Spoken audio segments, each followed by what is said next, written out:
Hey, Mike McGroarty here from mikesbackyardnursery.com. Today's a little crash course in potting. These are Gold Coast junipers. Now, when I first got these, I got them from a friend of mine locally here, and when I ordered them, when I picked them up, I wasn't real crazy about them because they're so thin down here, and that's not ideal, but I get it because they do thousands of these things and they're all close together and things grow, they shade themselves.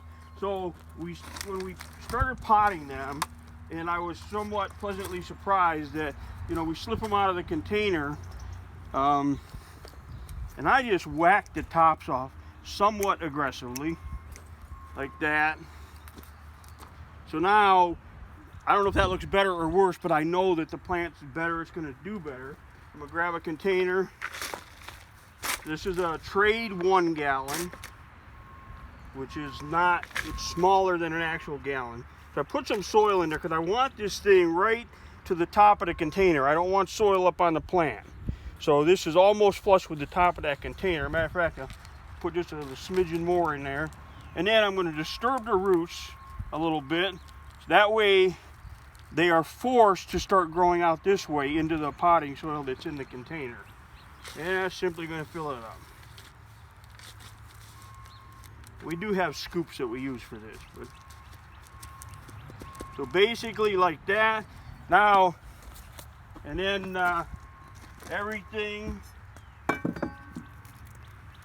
going to get 1 tablespoon of slow release fertilizer at the time of planting. And then this is a pre-emergent herbicide. This is Snapshot. This is what we use almost exclusively, and it does a pretty good job. Just sprinkle a little bit around there because what we're trying to do is with this fertilizer you can pile up like that. That's not an issue. With the pre-emergent herbicide, you want that spread out because it forms a vapor barrier over top of that pot, and any time a seed even thinks about germinating, the herbicide nips it at the very point of germination. So basically that's it. So we went from that to this. And what's going to happen if I don't do that? We're going to get new growth up here.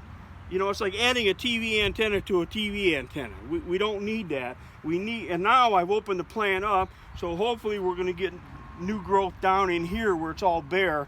In a few weeks, these things should look really, really nice. So anyway, crash course in pruning, potting, fertilizing, and slow release fertilizer and pre-emergent herbicide application. I'm Mike McGroarty from mikesbackyardnursery.com. I'll probably put a link below here. If you have questions, go to mikesbackyardnursery.com and comment on any post. I don't answer questions on YouTube. I just don't have time. I spend a great deal of time in the members area, and I spend a great deal of time at mikesbackyardnursery.com and JapaneseMapleLovers.com. So those are the places that I can be, but I can't really be on YouTube answering questions. So all right, thanks a lot. Stay inspired.